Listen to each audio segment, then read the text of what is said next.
Hello दोस्तों, स्वागत है आपका हमारे इस YouTube चैनल पे।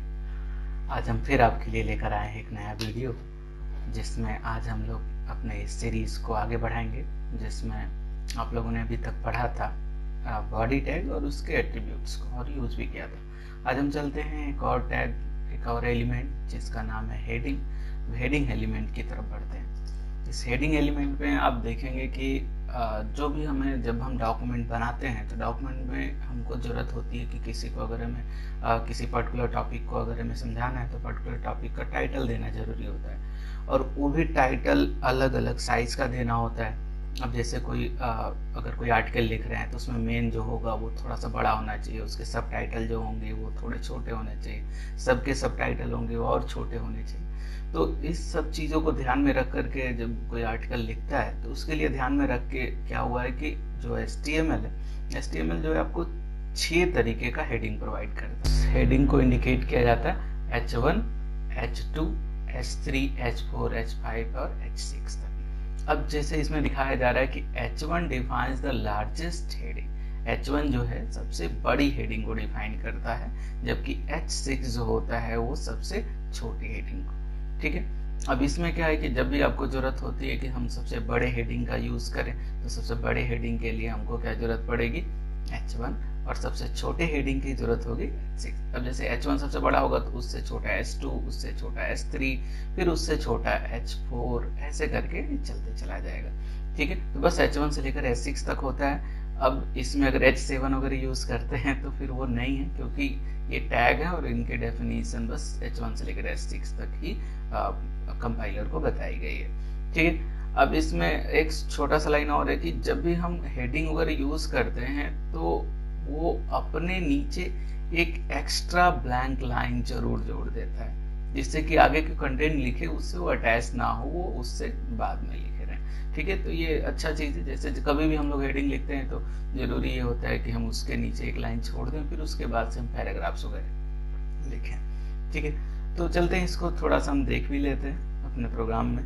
ठीक है। तो याद होगा आप लोगों को, हम इसकी जो कोडिंग करते हैं हम लोग किस पे करते हैं, नोटपैड पर। और नोटपैड पर स्ट्रक्चर्स आपको इतने सारे दिखेंगे। ये तो आपका पहले से ही इतना होना चाहिए, क्योंकि मैंने शुरू में बता दिया था कि किसका क्या क्या यूज है और क्यों है। ठीक है। तो इतना आप रखिए, फिर उसके बाद से आप बॉडी में काम कर रहे हैं तो यहाँ पर आप काम करना शुरू करिए। तो चलिए हम बात करते हैं बॉडी में। सबसे पहले H1 टैग की, H2, H3 सबको एक एक साथ में हम करके देखेंगे। ठीक है। तो अब जैसे हमको टैग लिखना है H1। ठीक है। तो H1 हमने यहाँ पर अच्छा ये ध्यान में रखिएगा कि H1 जो है ये हमारा कंटेनर टैग होता है। हमको क्या करना पड़ेगा, इसका क्लोजिंग भी रखना पड़ेगा। तो कंटेंट पहले लिख देते हैं, फिर क्लोज कर देंगे हम लोग इसको। तो चलिए मैं यहाँ पर लिख देता हूँ वेलकम।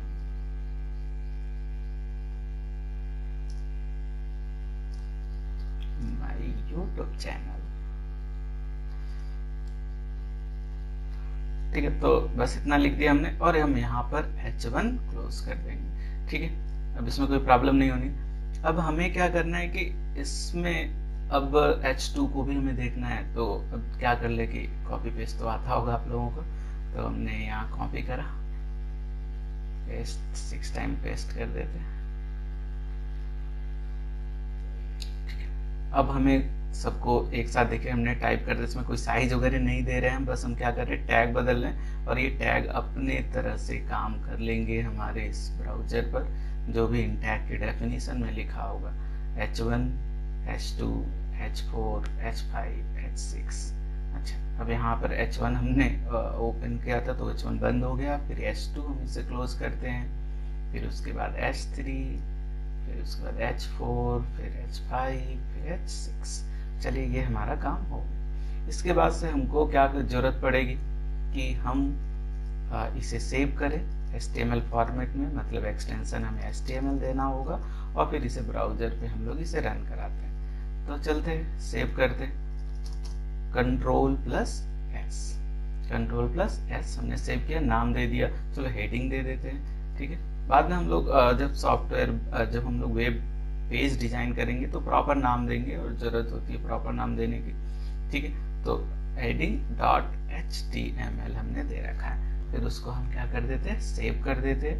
सेव करने के बाद अब हम डेस्कटॉप पर देखेंगे तो हमारी फाइल तैयार हो गई होगी, ठीक है, हेडिंग नाम की। तो यहाँ रखा आपका हेडिंग, इस पर क्लिक करिए तो आप देख रहे होंगे हमारे इस वेब पेज पर आपको दिखाई दे रहा होगा कि सबसे पहले जो हमारा जो हमने हेडिंग लिखी थी उसकी साइज बड़ी है, जो सबसे लास्ट में लिखा था वो छोटी है। अब लास्ट और पहले से मतलब नहीं है, हमने पहला जो लिखा था वो H1 टैग के अंदर था और जो लास्ट लिखा था वो H6 टैग के अंदर था। तो देखिए कंटेंट जो भी हमने वेब पेज हमने बनाई यहाँ पर, तो हमें लिखते समय पे हमने कुछ चेंज नहीं किया, बस हमने टैग बदला और ये इस टैग के ही अकॉर्डिंग इसकी डेफिनेशन जैसी है उसके अकॉर्डिंग यहाँ पर एक्ट कर रहा हुआ है, ठीक है। तो हेडिंग आपको जैसी जरूरत पड़े कि हमको बड़ी हेडिंग लगानी है तो हम H1 लगाएंगे, उससे छोटा लगाना है तो H2, उससे छोटा लगाना है तो H3, फिर H4, H5 और सबसे छोटा H6।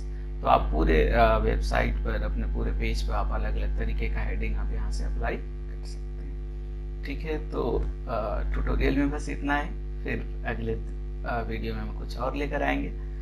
तो अब बात करते हैं हम अपने अगले ट्रिक्स की, ठीक है।